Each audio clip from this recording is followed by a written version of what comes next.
కొన్ని రోజులు సర్వే అన్నారు, ఇంకొన్ని రోజులు కులగణన అన్నారు, తర్వాత అప్లికేషన్లు అన్నారు. ఓ ఇట్లా గడికోటి ముందటేసి కాలం గడుపుతున్నారు తప్ప జనానికి ఏం ఫాయిదా లేకుండా అయింది.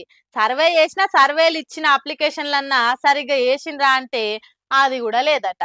ఇగో ఇక్కడ చూడుండ్రి ఎట్లున్నదో కాంగ్రెస్ పాలన కహాని. చెప్పుకుంటే సిగ్గు పోతుంది, చెప్పకుంటే పానం పోతుంది అన్నట్టే ఉన్నది ఇలా పరిస్థితి. సమగ్ర కుటుంబ సర్వే చేసిన లెక్కలు కంప్యూటర్లకు ఎక్కిచ్చే నౌకరు చేసేటోళ్ళట. వీళ్ళంతా 4 నెలల నుంచి జీతాలు ఇవ్వకుండా నానబెడుతున్నదట సర్కారు. అందుకే మాకు పెండ్లాం పిల్లలు లేరా, మేము ఎట్లా బతకాలే జీతాలు ఇవ్వకుంటే అని షేర్లింగంపల్లి జోనల్ ఆఫీస్ లా ఇగో ఇట్లలో దిగిండ్రు. అగో సమగ్ర కుటుంబ సర్వే చేసిన గీళ్ళకే జీతాలు ఇవ్వలేకుంటే వీళ్ళు సర్కార్నేం నడుపుతారు? ఓ మేమంత చేసినాం, మేము ఇంత చేసినాం అని బయట దేశాలకు పోయి కోటాను కోట్ల పెట్టుబడులు తీసుకొచ్చినామని పెగ్గలు కొడుతున్నారు. వీళ్ళకి జీతాలు ఇచ్చేతానికే పైసలు ఇవ్వా? కాంగ్రెస్ పార్టీల ఎవ్వరము ఇంట్లో ఈగల మోతలు బయట బడాయి కోతలు అన్నట్టే ఉన్నది. మీ సర్కార్ చేసిన సర్వేలకే పైసలు ఎగ్గొట్టి వీళ్ళని పస్తులు ఉంచుతున్నారంటే రేపు ఇంకెంత మంది కడుపులు మాడుస్తారో అర్థమైతలేదు. రేవంత్ రెడ్డి సారు జీతాలు రానోళ్ళు మీది రేవు తక్కువ పాలన అని తిట్టుకోకముందే తొందరగా జీతాలు ఇయ్యండి సారు అని అంటున్నారట. అప్పులు చేసి సంసారాలు నెట్టుకొస్తుంది ఇల్లంతా.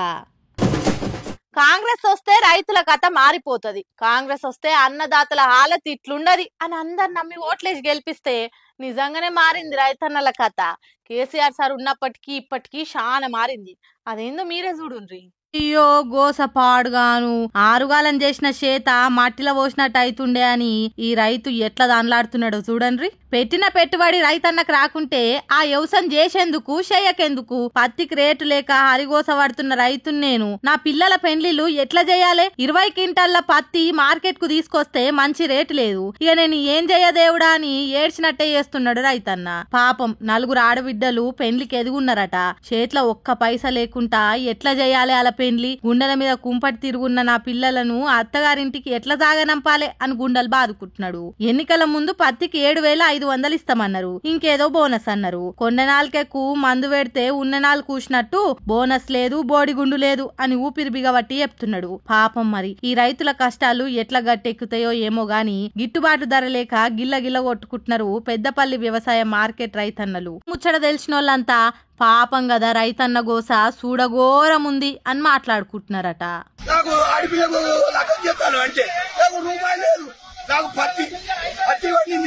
ఒక బిడ్డ లగం చేయాలంటే దగ్గర పైసలు మారింటికి వస్తే నాకు అన్యాయం జరుగుతుంది. న్యాయం చేస్తలేదు రైతు. మా ఇచ్చేట దేవుడు మాకు ఎమ్మెల్యే ఉంటే నాకు న్యాయం జరగాలి రైతులకు. మా రైతులకు నిన్న అమాస ఉన్నకెచ్చిన ఏం నిలబడదు ఇయ్యాల మీరు ఏం చేస్తారు అంటారు. మోసం చేసి ఇచ్చిన కట్టి 50 లక్షలు ఇచ్చి బోనస్ వస్తానని బోనస్ ఇయ్యలే. బోనస్ ఇయ్యక మమ్మల్ని రైతులు మోసం చేస్తారు. ఎవరు గోకారు ఇచ్చన్న అక్కడ ఉన్న మార్కెట్ న్యాయం జరగాలి.